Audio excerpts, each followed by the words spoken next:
Pictured here in Ballater, Scotland, 1916, patient Alexander Doctor before enlistment. Observed to be seated at a table with his father, Herbert Doctor. In retrospect, patient demonstrated early signs of discontent with his station in life. Concerning the war effort, patient exhibited no interest in fulfilling his duty, unlike other young men that willingly enlisted. Early summer 1917, patient Doctor pictured by family standing in front of a recruitment station in Ballater, Scotland. Captured mere moments after enlisting, according to personal record.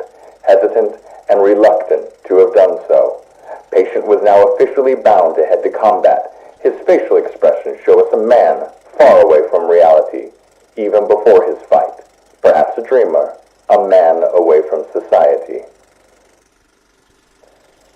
Summer 1917.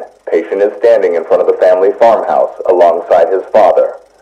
Wearing both uniform and helmet, patient was to join troop transport the following day.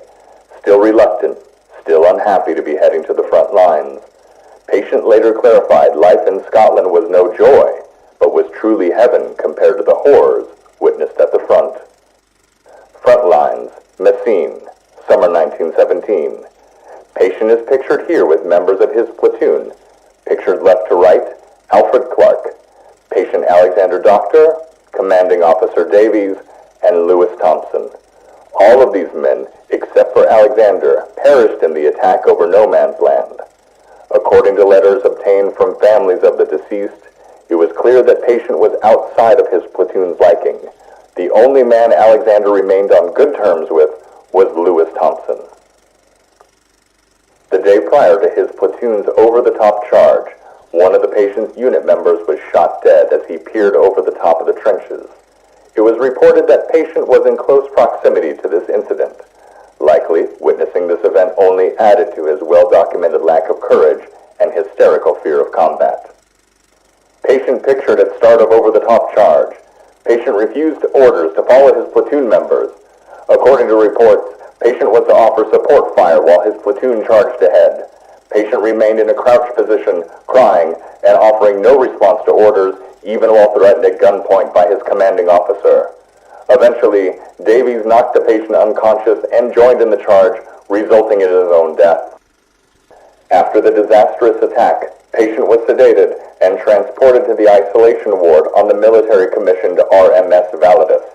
Pictured here, the patient is waiting for his second life act procedure, a state-of-the-art neurological attempt to transform cowardly impulses into courageous behavior. As can be observed, the patient appears nervous and unwilling to voluntarily submit to the procedure. Pictured here, the patient's response to procedure.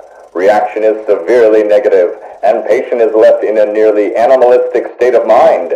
Patient is severely paranoid, believing that platoon members had been brought back to life to take revenge on him for his battlefield cowardice. Most likely, unsuccessful second life act procedure in combination with severe guilt complex has pushed patient into a permanent state of delirium. Directly after the RMS Validus was struck by torpedo on the night after the procedure, patient was temporarily left in the ward section while priority transports and crew members were evacuated to boat deck. After the last lifeboat was prepared for departure, a small team was sent down to retrieve the last patient, Alexander Doctor.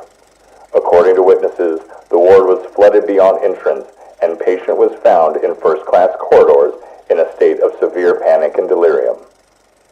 Pictured here is the patient running in a flooded corridor before attempting to assault one of the crew members. Patient was knocked out, sedated, and transported off the sinking vessel. After the patient was evacuated off the vessel, he was declared mentally unfit for trial as a result of an unsuccessful second life act. The patient was remanded to an asylum and underwent extensive interviews and mental analysis.